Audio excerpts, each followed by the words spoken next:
Hello, Trà Vinh xin chào các bạn. Hôm nay thì mình sẽ giới thiệu cái món bánh ngày xưa của miền Tây, bánh tấm hay còn gọi là bánh đùm nhân thịt, với cái lớp vỏ bột thì mềm mềm dai dai nè. Bây giờ thì mời các bạn mình cùng vào bếp nha. Mình dùng đây là một chén bột gạo, thì mình dùng cái loại bột gạo lọc á, các bạn dùng loại mịn cũng được. 100g bột năng thì khoảng 2/3 chén vậy nè. Hai loại là 250.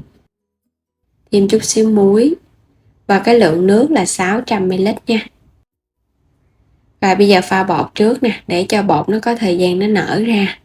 2 loại bột cho vô hết, dằn thêm chút muối, 600ml nước lọc bình thường á cho vô, rồi cái mình hòa tan cái phần bột này. Bột gạo lọc á, cái loại dạng hạt á, thì cái bánh nó sẽ có độ dai ngon theo cái kiểu truyền thống hơn. Còn nếu mà không tìm được thì các bạn dùng cái loại bột gạo mịn cũng được. Mình sẽ lọc qua cái rây để cho nó mịn bột á, tại vì bột khuấy nó hơi lợn cợn nè, nó chưa có được tan đều. Các bạn sẽ lọc lấy, mình lấy hết phần bột này nha. Rồi mình để yên nửa tiếng. Phần nhân ở đây mình có hành lá và ngò rí cho nó thơm. Tiếp theo là 200g thịt nạc xay, một cái củ sắn vậy nè, khoảng 300g gọt sạch vỏ nha. Nửa cái củ cà rốt luôn cho nó có màu đẹp.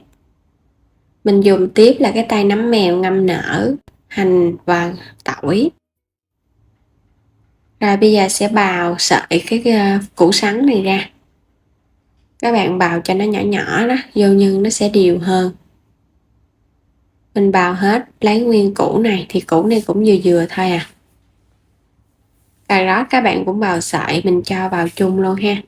Hai loại này thì nó chín cùng lượt á, nên là cho trộn chung luôn. Xắt hành lá ra nhỏ nhỏ. Mình xắt cho nó nhuyễn. Cái phần hành này một chút nữa mình sẽ làm cái dầu hành cho nó thơm bánh.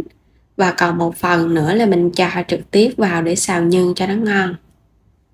Ngò rí cũng vậy luôn. Các bạn cũng cắt ra một phần, mình chừa lại mình trang trí bánh. Nấm mèo sẽ xắt ra nhỏ nhỏ cho nó mịn mịn, nó sẽ đều hơn. Tiếp theo nữa là củ hành tím và tỏi, các bạn sẽ xắt nhỏ nhỏ rồi cái mình băm nhỏ lại. Để một chút nữa mình sẽ phi thơm để rải lên trên bánh và mình xào nhân. Băm hoặc là các bạn xay bằng cối cũng được nữa, rồi mình để qua một bên. Ở đây mình có củ cải nè, mình đã ngâm nước muối rồi cái xả sạch rồi đó. Mình cho một lượng giấm, một lượng đường. Rồi trộn đều lên nha. Trộn giấm đường vậy thì mình ăn ngay được á, khoảng nửa tiếng là nó thấm rồi. Rồi để đây nha. Sẽ phi thơm cái phần hành tím và tỏi hồi nãy mình băm nè. Đợi dầu sôi các bạn hãy cho vô. Mình thấy bắt đầu nó chuyển màu vàng và nó có mùi thơm là sẽ chắc ra liền.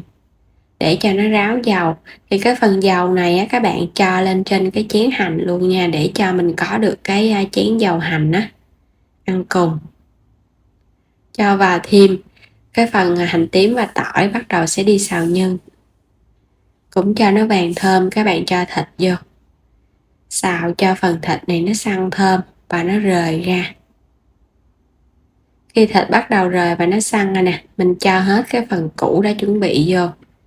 Xào ở lửa lớn nha, để cho nó không có bị ra nước á. Xào một chút thì mình cho nấm mèo vô. Cũng xào đều. Rồi bắt đầu sẽ đi nêm gia vị. Mình nêm vào đây muỗng canh đường, một muỗng cà phê hạt nêm, một muỗng canh dầu hào, chút xíu tiêu xay cho nó thơm. Rồi xóc đều lên cho nó ngấm gia vị. Phần nhân của mình mình nêm xong thì mình cho nó khô ráo một chút xíu nữa ha. Rồi cái cho hành lá và ngò rí vô.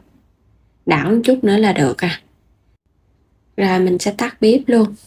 Tiếp quay trở lại phần bột thì mình để được nửa tiếng. Bây giờ sẽ chắc hết cái phần nước trong ở trên mình bỏ đi nè.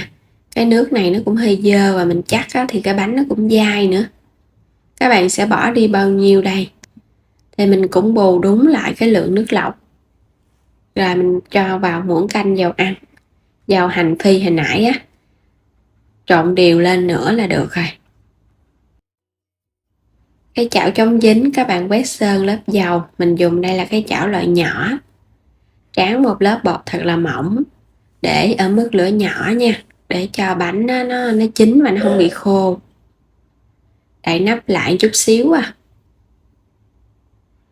khoảng chưa tới 1 phút là bánh nó chín. Thấy cái lớp bột mình ở trong là nó chín.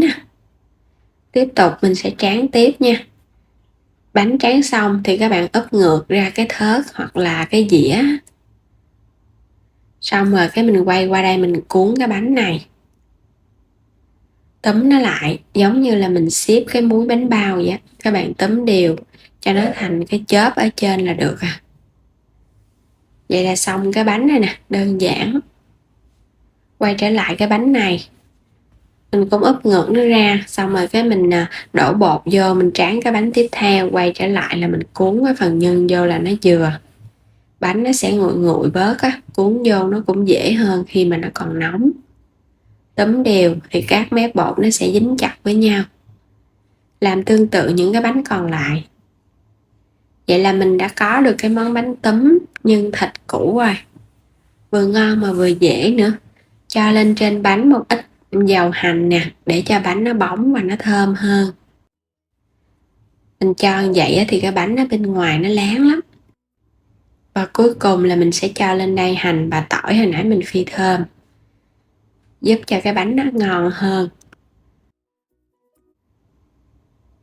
Ăn cùng là giá trụng và đồ chua củ cải. Ngoài ra thì các bạn ăn thêm nước mắm chua ngọt để cái bánh nó đậm đà hơn nha. Bánh rất là ngon, tròn trịa, nhìn nó bắt mắt hơn so với bánh ướt và bánh cuốn, mà ăn ngon miệng nữa. Phần nước mắm này thì mình sẽ pha tỷ lệ là 1 mắm, 1 đường và 3 nước sôi, thêm chanh và tỏi ớt. Vậy là có được cái chén nước mắm chua ngọt ăn cùng rồi. Thì ngoài ăn với rau, các bạn cũng có thể ăn thêm chả lụa nè.